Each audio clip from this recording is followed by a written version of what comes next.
नमस्कार दोस्तों, आज हम बात करेंगे चंद्रयान 3 के बारे में। चंद्रयान 3 के साथ इंडिया ने वो कर दिखाया है जो अब तक कोई देश नहीं कर पाया है, चांद के साउथ पोल पर उतरना। क्या आप जानते हैं कि इस मिशन के दौरान प्रज्ञान रोवर ने चांद पर ऑक्सीजन व सल्फर की खोज कर ली है दोस्तों। बहुत कम लोग जानते हैं कि चंद्रयान 3 के एक्सपेरिमेंट में क्या-क्या नई चीजें सामने आई हैं, लेकिन ये डिस्कवरी सही में बहुत दिलचस्प है दोस्तों। आइए जानते हैं आगे की वीडियो में। 23 अगस्त को चंद्रयान 3 ने सक्सेसफुल लैंडिंग की थी दोस्तों। और 24 अगस्त को प्रज्ञान रोवर अपने मिशन के लिए चांद की सतह पर उतर जाता है, जिसकी कुछ तस्वीरें कुछ इस प्रकार है दोस्तों। और 4 सितंबर तक यह खोज करता रहता है। इसके बाद इन्हें स्लीप मोड में डाल दिया जाता है दोस्तों। इस स्लीप मोड की बात आगे की वीडियो में करेंगे दोस्तों। इससे पहले आपको बता दें कि इन 12 दिनों में प्रज्ञान रोवर ने चांद पर क्या-क्या खोज की है दोस्तों। 27 अगस्त को चेस्ट नामक इंस्ट्रूमेंट ने अपनी पहली रीडिंग ली दोस्तों, जो चांद की मिट्टी का टेम्परेचर चेक करता है। जो रीडिंग इसने ली दोस्तों वो बहुत हैरान करने वाली थी, क्योंकि चांद की मिट्टी के एक एक सेंटीमीटर नीचे लगभग 10-10 सेंटीमीटर नीचे टेम्परेचर घटता जा रहा था दोस्तों। आपको बता दें कि सरफेस पर 60 डिग्री सेल्सियस टेम्परेचर था और 8 सेंटीमीटर नीचे -10 डिग्री सेल्सियस हो गया दोस्तों। ये पहला ऐसे प्रोफाइल है जो चांद के साउथ पोल के लिए बनाया गया है दोस्तों। और इसी दिन इसरो ने 2 फोटो भी पब्लिश की थी, जिसमें एक गड्ढे को दिखाया गया है जिसका डायमीटर लगभग 4 सेंटीमीटर है दोस्तों। इस गड्ढे से गिरने के बचने के लिए प्रज्ञान का रास्ता बदल दिया गया दोस्तों। और 28 अगस्त को लिब्स नामक इंस्ट्रूमेंट ने चांद पर सल्फर की खोज की, चांद के साउथ पोल पर दोस्तों। यह सब चांद के साउथ पोल पर पहली बार था दोस्तों। इस लिब्स इंस्ट्रूमेंट को बेंगलोर की इस कंपनी ने बनाया है। लिब्स का काम चांद पर मिट्टी व पत्थरों की ऑब्जर्वेशन करना है दोस्तों। ये अपना काम एक लेजर से करता है जिसका टेम्परेचर हाई होता है दोस्तों। ये लेजर चांद की मिट्टी को प्लाज्मा में कन्वर्ट कर देता है और इस प्लाज्मा में से निकली हुई लाइटों के जरिए लिब्स मेजर करता है कि चांद की मिट्टी में क्या क्या मौजूद है।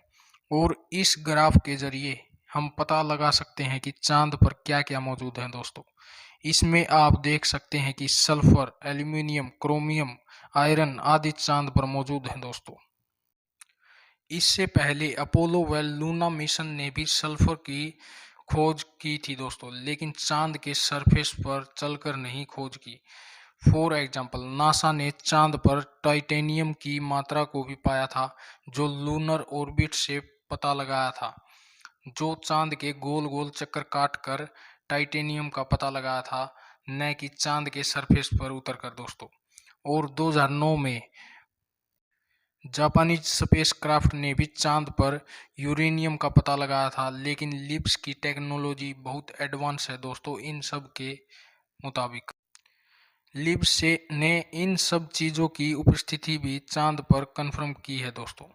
आप पूछोगे कि चांद पर ऑक्सीजन कैसे मौजूद है, पर आपको बता दूं कि यह सब मिट्टी व पत्थरों में मौजूद है दोस्तों।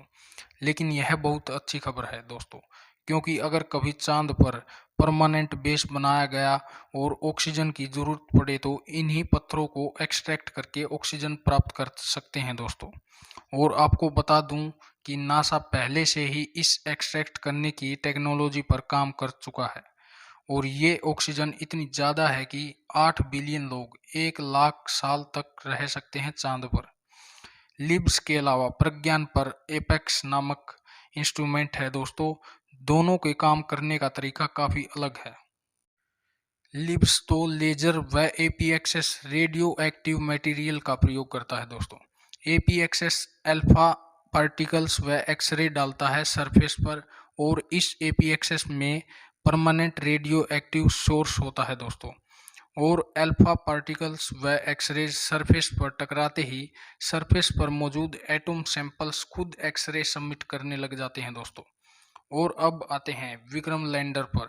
इसका एक इंस्ट्रूमेंट राम्बा है जो नेचुरल प्लाज्मा को ऑब्जर्व करता है दोस्तों। ये इंस्ट्रूमेंट 5 सेंटीमीटर का है, जो विक्रम लैंडर के 1 मीटर ऊपर लगा हुआ है, जो इस स्पेस कंट्रोल के द्वारा बनाया गया है दोस्तों। ये जो आप शैडो में देख रहे हैं ये रंभा इंस्ट्रूमेंट ही है दोस्तों। रंभा इंस्ट्रूमेंट ने चांद के सरफेस पर 5 से 30 मिलियन इलेक्ट्रॉन पर क्यूबिक मीटर प्लाज्मा की मौजूदगी बताई है दोस्तों। इन सब का पता लगाने के लिए रंभा इलेक्ट्रॉनिक करंट का यूज करता है दोस्तों। रंभा पिको एम्पियर में करंट का मेजर करता है, जिससे आयोजन और इलेक्ट्रॉन की डेंसिटी का पता लगाया जा सकता है। इसके बाद आता है आईएलसा, जो चांद पर आने वाले भूकंप की स्टडी करता है दोस्तों। आईएलसा में इन सब टेक्नोलॉजियों का इस्तेमाल किया जाता है दोस्तों। इन टेक्नोलॉजी के द्वारा आईएलसा इंस्ट्रूमेंट वाइब्रेशन को रिकॉर्ड करता है दोस्तों। प्रज्ञान रोवर के चलने की वाइब्रेशन भी आईएलसा ने रिकॉर्ड की है दोस्तों। ये वाइब्रेशन कुछ इस प्रकार है, लेकिन बीच में ये लाइन है जो 26 अगस्त की है। यह भूकंप का संकेत है दोस्तों। इन भूकंप के द्वारा हम चांद के इंटरनल प्रोसेस की स्टडी कर सकते हैं दोस्तों।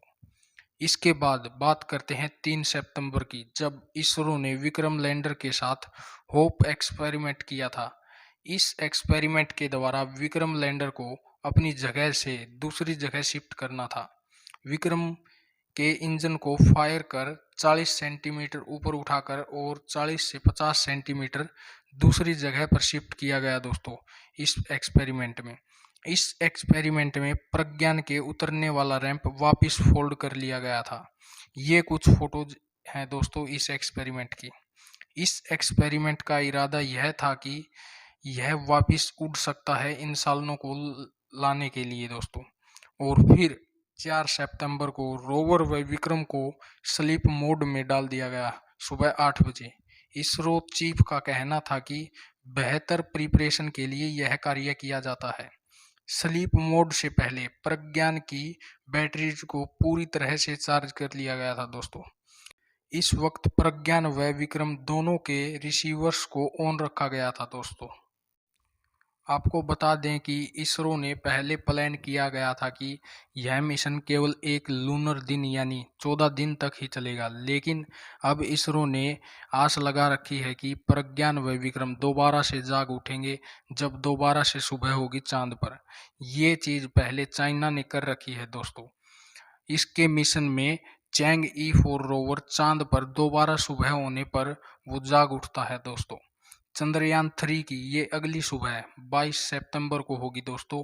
अगर ये दोबारा से जाग उठते हैं तो इसरो के साइंटिस्ट कुछ और एक्सपेरिमेंट कर पाएंगे, लेकिन यह कार्य नहीं हुआ तो दोस्तों प्रज्ञान व विक्रम दोनों हमेशा के लिए चांद पर रहेंगे दोस्तों।